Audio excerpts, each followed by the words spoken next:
Sa isang malamig na gabi ng bagong taon, habang ang buong bansa ay nagdiriwang ng pag-asa at bagong simula, isang madilim na ulap ang bumalot sa isang hotel room sa puso ng Makati.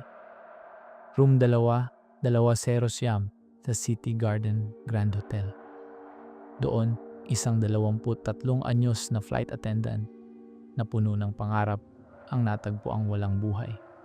Si Christine Angelica Fabadashera, isang magandang babae na may maliwanag na kinabukasan bilang isang stewardess na lumilipad sa iba't ibang sulok ng mundo.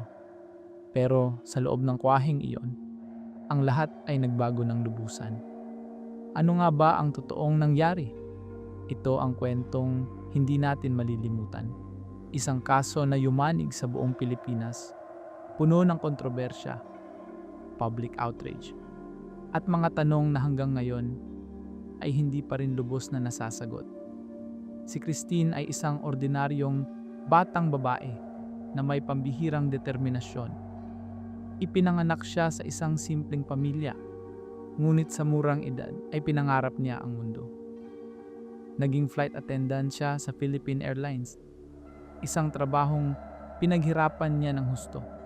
Madalas siyang nakikita ng kanyang mga kasamahan bilang masipag, masayahin, at mapagmahal sa pamilya.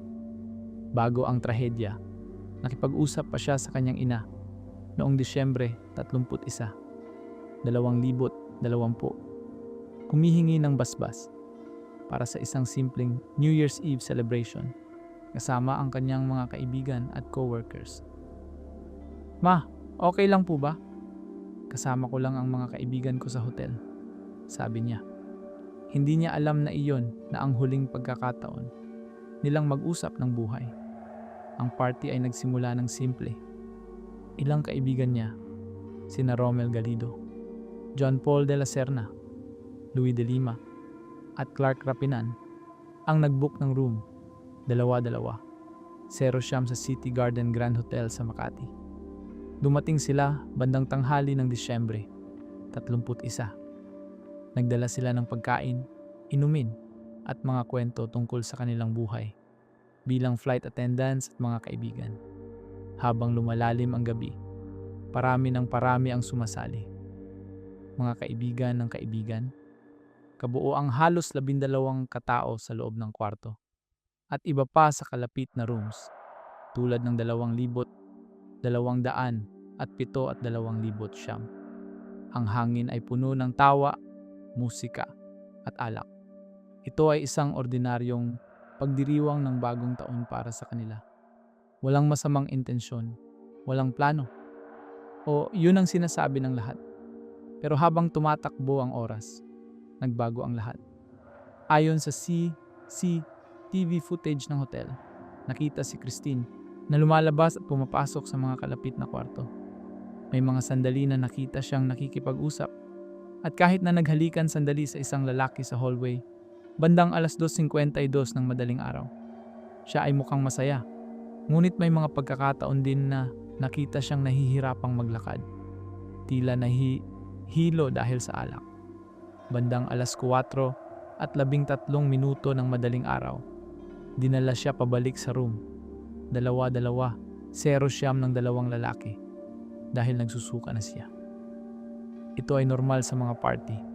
Maraming umiinom ng labis sa ganoong gabi. Walang nakakakita ng away, walang sigawan, walang karahasan. Lahat ay tila normal hanggang sa huling sandali. Bandang 6:23 ng umaga ng Enero 1, 2021, huling nakita si Christine ng buhay sa CCTV, naglalakad sa hallway ng ika-22 floor. Pagkatapos noon, tahimik na ang lahat.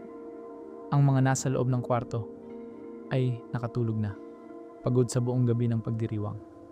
Pero bandang tanghali, nagising si Romel Galido at tinawag niya si Christine para umalis na. Walang sagot, walang galaw. Natagpuan nila siya sa bathtub ng banyo. Walang malay, walang pulso. Agad nilang ginawa ang CPR, turn by turn, habang ang iba ay tumawag sa front desk para humingi ng tulong. May walang malay sa room. 2-2-0 siyam. Sigaw nila. Agad na dumating ang hotel staff at dinala si Christine sa Makati Medical Center. Doon, idineklara siyang dead on arrival. Isang 23 anyos. Nabuhay ang nawala ng walang babala. Ang balita ay kumalat ng mabilis. Ang Philippine National Police, sa ilalim ng Southern Police District, ay agad na tumugon.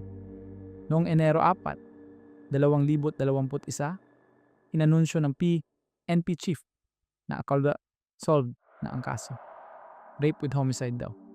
11 lalaki ang tinaguri ang persons of interest.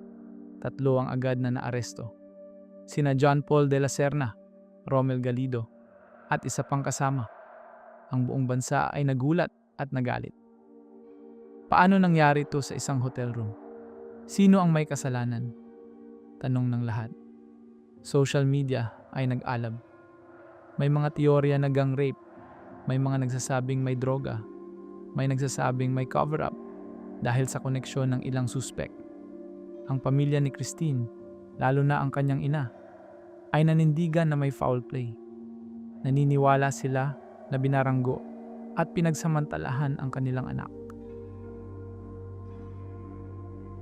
Ngunit dumating ang unang autopsy report mula kay Police Major Michael Nick Sarmiento ng PNP Crime Laboratory.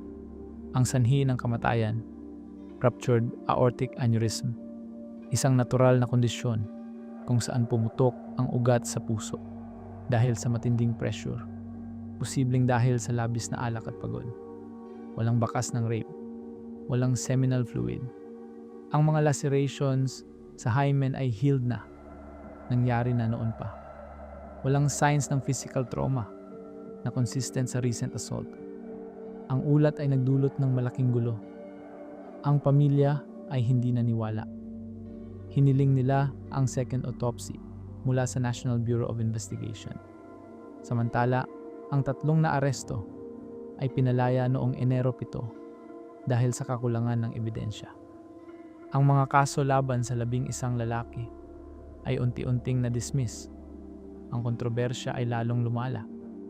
Bakit agad na sinabi ng pulisya na rape murder kung ang autopsy ay nagsasabi ng natural causes? Bakit na-embalm ang katawan bago pa man ang full toxicology? Bakit may mga CCTV na nagpapakita ng normal na party lang? Ang publiko ay nagalit sa pulisya. May mga nagsasabing may cover-up, lalo na dahil sa mabilis na pag-aresto at pagpapalaya. Ang NBI sa Cayao ay nagsagawa ng sariling investigasyon at nakakuha ng bodily fluids para sa DNA testing. Ngunit kahit ang second autopsy ay nagpatibay sa unang ulat, walang homicide, walang rape. Noong Enero 27, 2021, opisyal na inilabas ng PNP ang medico-legal report na nagpapatunay na natural causes ang kamatayan.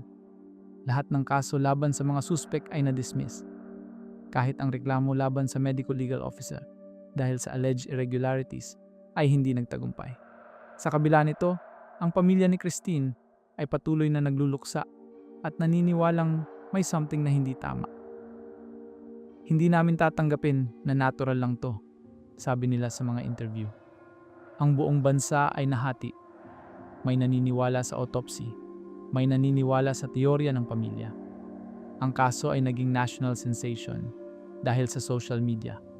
Milyon-milyong views, libu-libong komento, at walang katapusang debate. Ito ay hindi lang tungkol sa isang kamatayan. Ito ay tungkol sa tiwala sa sistema ng hustisya, sa kaligtasan ng mga kababaihan, at sa tanong kung paano natin pinoprotektahan ang ating mga kabataan. Ang emosyonal na epekto ay malalim.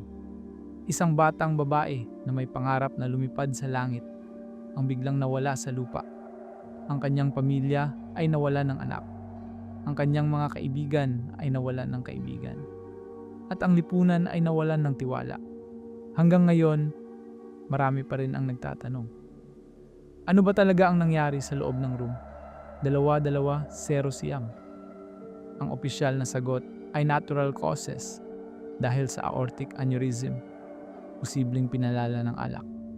Pero ang puso ng marami ay hindi pa rin mapakali. Ang kwento ni Christine ay paalala sa atin na ang buhay ay maikli at ang hustisya ay hindi laging madali. Kung ikaw ay nanonood ngayon, huwag kalimutang i-like, i-share at i-subscribe sa channel na ito para sa iba pang mga true crime stories mula sa Pilipinas. Pindutin ang notification bell para hindi mo palalampasin ang susunod nating kwento. At tandaan, ang katotohanan ay laging dapat hanapin, kahit gaano pa ito kahirap. Salamat sa panonood at ingat kayo palagi.